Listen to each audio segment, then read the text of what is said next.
For me, never giving up meant just that. I mean, every single day when I woke up, I thought, today's the day.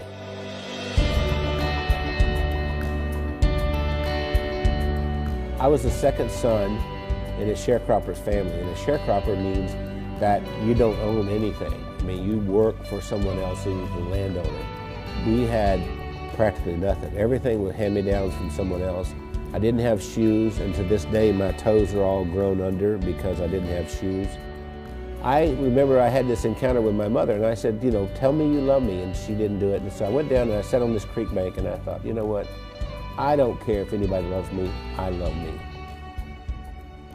I made a list of goals that I wanted to accomplish, and they were laughable because I didn't even have 2 nickels to rub together, but my first goal was I was going to be a millionaire by the time I was 35. Number 2, I was going to have food to eat because we were always hungry. I mean, my little brother and I used to make mud pies to stop the hunger pains, and I was going to travel all over the world. Those were my goals.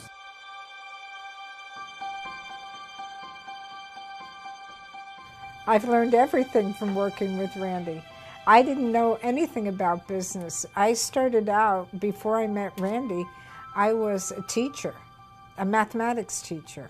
Well, I think we have a very good balance. Randy's really good in sales and telling the story and explaining why people need to have whatever it is that he's selling. And then he comes to me and says, Wendy, can we make it do this? And I have to get it done.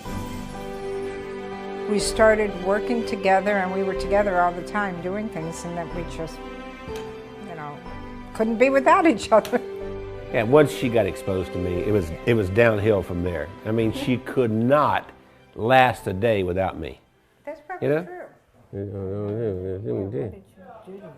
That's what the COO does here. Does hair? She preps me. Spit on it, honey, like you used to do. I never spit. We retired a few times. Did he tell you that? We've tried retirement 3 times, but we never figured out exactly how to do it because we've worked all of our lives. We took a year and we traveled around the world. Then when the decision of the day became, where are we having breakfast? I thought, we're in trouble. If I were giving you advice and you were meeting Wendy for the first time, I would tell you, don't get your feelings hurt if she uses her phone while she's meeting with you. Hey, Kim. Hey, Chris. Okay. I'll see you in the morning. All right. Bye. Bye-bye. I kind of feel like a triage nurse at a hospital. And every week I go in and I reprioritize. No, I'm not approving that. I think what drives Wendy is her desire to be the best and provide the best of service to everyone.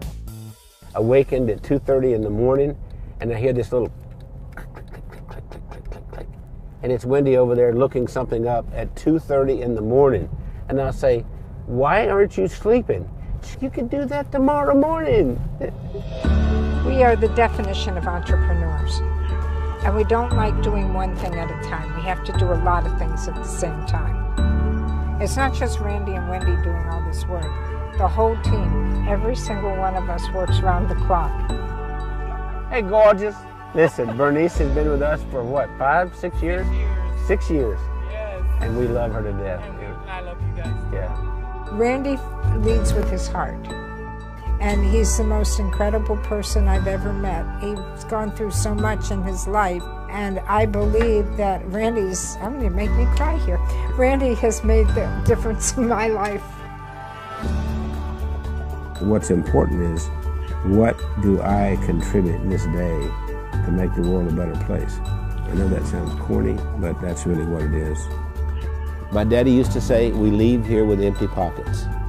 The other thing my dad said is that when you leave, you'll be accountable for 2 things.